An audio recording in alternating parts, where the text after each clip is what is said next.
In the early 1960s, the American automotive industry entered a new era, an age of space-age dreams, aerodynamic styling, and technology ahead of its time. And in the midst of that wave, Ford unveiled a car that made the whole world turn its head. The third-generation Thunderbird introduced in 1961. This was not just a luxury coupe. It was the very image of the future in the eyes of America.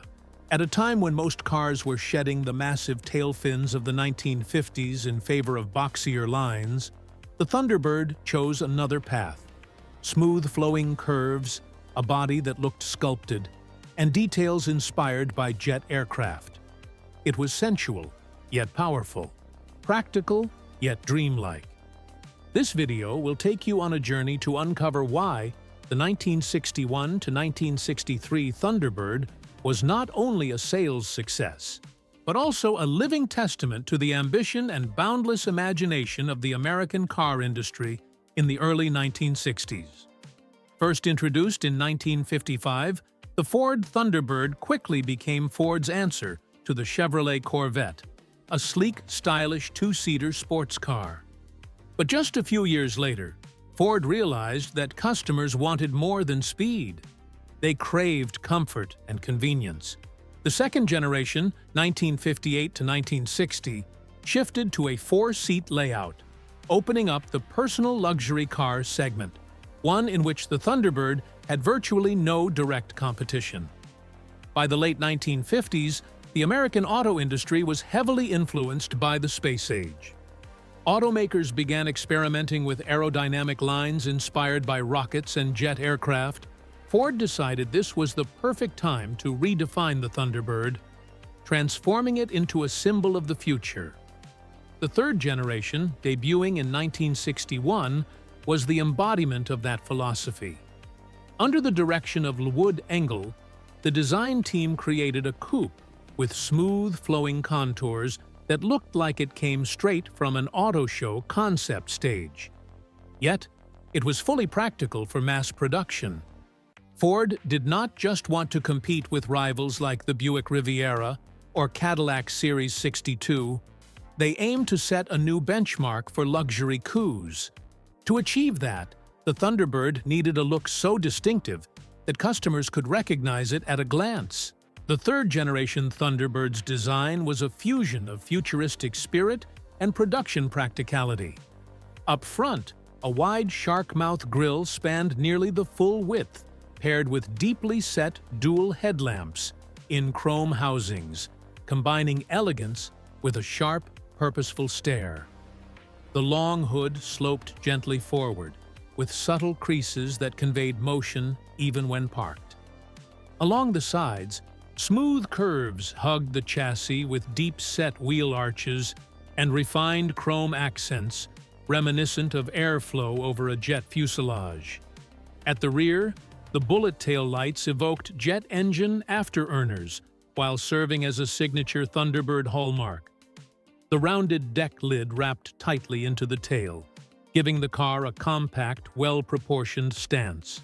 The windshield and rear glass featured dramatic panoramic curves, a bold departure from the flat glass common at the time, expanding visibility and blending seamlessly with the roofline.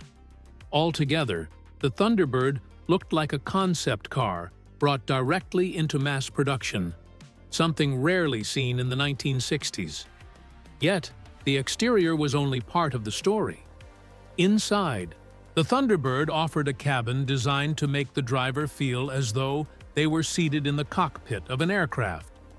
The dashboard stretches across the driver's area, wrapping around with large round gauges directly in front of the steering wheel and neatly arranged toggle switches reminiscent of an airplane control panel. The front seats were designed as individual units capable of swiving slightly to ease entry and exit, a feature rarely seen in American coups of the era. Premium leather upholstery paired with bright chrome and brushed aluminum accents gave the cabin a distinctly upscale feel. The Thunderbird was also among the few early 1960s cars that could be equipped with a full array of premium amenities: air conditioning, high-quality AM radio, power windows, and a convenient heating system. The center armrest was designed not only for comfort, but also to create a subtle sense of separation between driver and passenger, reinforcing the personal luxury concept. The curved roofline, combined with panoramic windshield and rear glass, flooded the cabin with light, expanding the sense of space and enhancing outward visibility. Every detail was considered to ensure the driver could enjoy both comfort and the unique sense of owning a Thunderbird. With such an interior, it is no surprise that many referred to the Thunderbird as the pilot's car. And this cabin played a crucial role in cementing its position in the early 1960s luxury coupe segment. But that sense of luxury was only complete when paired with a technical foundation powerful and refined enough to meet buyers' expectations. Performance Ford equipped the Thunderbird with a V8 engine displacing 390 cn and fitted with a 4-barrel carburetor producing between 300 and 330 horsepower, depending on the version. This engine was renowned for its abundant low-end torque, allowing the car to accelerate with ease and refinement. The 3-speed cruise-o-matic hydraulic automatic transmission provided smooth shifts, offering relaxed highway cruising while staying responsive for quick bursts of speed. Its robust chassis combined double wishbone front suspension with coil springs and rear leaf springs, balancing ride comfort with high-speed stability. Hydraulic brakes on all 4 wheels ensured dependable stopping performance, well suited for the vehicle's weight of over 200 kg. Ford also offered multiple rear axle ratio options, allowing owners to tailor driving characteristics from effortless interstate travel to sharper city acceleration. All of these elements made the Thunderbird a coupe that blended technical finesse with the power to satisfy even the most discerning drivers. And once on the road, those figures on paper transformed into a driving experience all its own. The engine's strength allowed the Thunderbird to accelerate from 0 to 60 mph in around 8 to 9 seconds, an impressive number for a car focused on comfort. Its abundant torque delivered smooth acceleration without needing to press the pedal hard. The suspension struck a middle ground between softness and stability, keeping the body composed at higher speeds while filtering out most road imperfections. The deep, confident engine note and nearly imperceptible shifts from the 3-speed cruise-o-matic transmission gave the drive a seamless feel. In city settings, the panoramic curved glass and low seating position with excellent outward visibility made the car easier to maneuver than its size might suggest. The Thunderbird was not about urgency, but about delivering a calm, confident ride on every journey. This driving character became a central part of the image Ford cultivated. And to reinforce that, the company launched a thoughtful marketing campaign that turned the Thunderbird into an icon of its time. Print ads for the Thunderbird often appeared in high-end magazines such as Life, Esquire, and National Geographic, featuring successful couples in suits and evening gowns stepping out of the car in front of luxury hotels or fine restaurants. The settings were staged with city lights, yacht harbors, or airport backdrops, evoking a sense of modernity and affluence. Television was another channel Ford used extensively. Commercials showed the Thunderbird gliding smoothly along highways, intercut with shots of its luxurious interior and distinctive design elements. The consistent message. The Thunderbird was not just transportation. It was a statement of status and taste. Ford also limited production of certain special editions such as the Sports Roadster and Principality of Monaco to create scarcity and appeal to collectors. This not only increased the car's value, but also reinforced its image as an exclusive toy for the select few.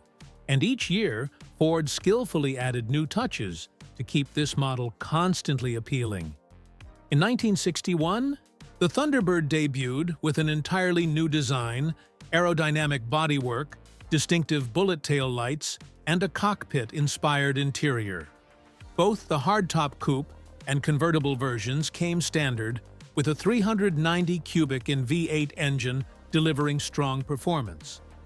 This was also the year the Thunderbird quickly won over the market, with more than 73,000 units sold.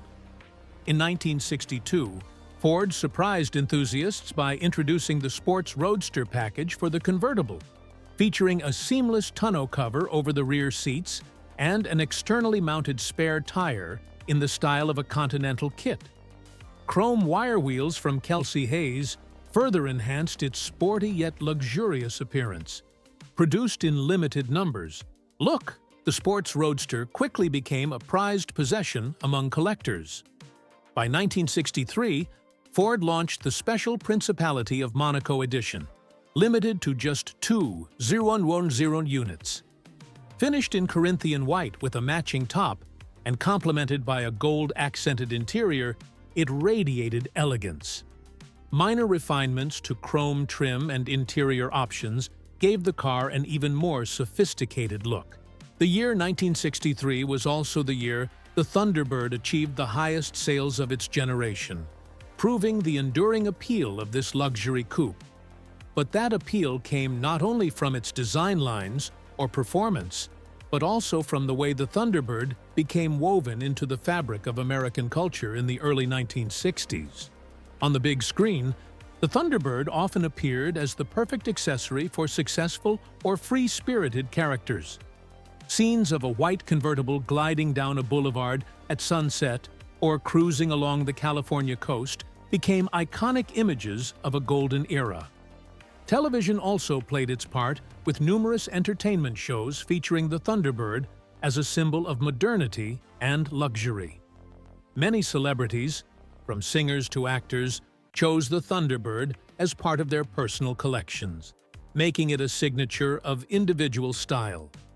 The car's presence in fashion editorials, high-end advertising, and promotional campaigns further reinforced its image as a 4W-wheeled luxury statement. What earned it the title of most futuristic was not only its pure aesthetic appeal, but also the way Ford combined design, technology, and driver experience to create a product ahead of its time. The aerodynamic shape inspired by the aerospace industry, the curved grille embracing the nose, the headlights hidden neatly in dark housings, and the tapered rear gave the impression of movement even when standing still. The interior was a world of its own with a cockpit-style dashboard, premium leather seats, and logically and elegantly arranged controls delivering both comfort and modernity. The Thunderbird not only kept up with, but also shaped legacy trends as its bold details became an inspiration for many cars of the 1960s. As 1964 approached, the Thunderbird was preparing to welcome a new generation with an entirely different design, bringing to a close the brief yet brilliant run of the Bulletbird. These 3 years were marked not only by impressive sales figures, but also by the Thunderbird's establishment as a style and technology icon for Ford. Each production year featured its own refinements, yet the underlying spirit remained a fusion of aerodynamic design and luxurious feel. Although classified as a personal luxury coupe, this generation of Thunderbird attracted customers who typically favored high-end sedans thanks to its spacious interior and exceptional comfort. Ford also knew how to keep things fresh, with special option packages like the Sports Roadster and Landau, which helped maintain its appeal in an increasingly competitive market. However, American tastes in the early 1960s were shifting rapidly.